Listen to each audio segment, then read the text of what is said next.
Good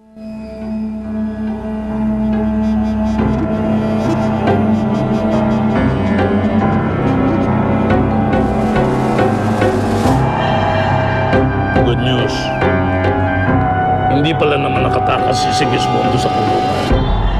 Palagay ko, miski kay kamatayan, hindi siya makakatakas. Ano ibig mo sabihin? Bago matapos ang gabing ito, magkikita na sila ni Satanas sa impyerno.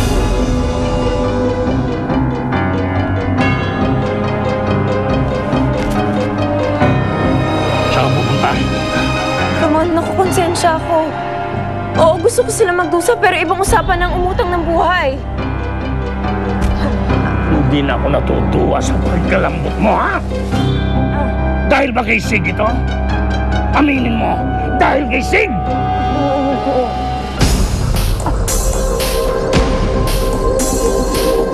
A good friend ko, may nag-offer daw sa kanila ng perlante. Alam kong hindi magugustuhan ni Sigismundo kung ibibenta kita. Gusto ko makita ang itsura niya habang inaagaw ko sa kanyang perlante. Ipabayang mo na ang perlante. Sa akin ka galit, di ba?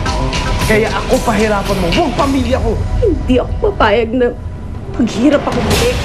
Lalo mo lang akong binibigyan ng dahilan para bawiin ang lahat ng inagaw mo sa akin!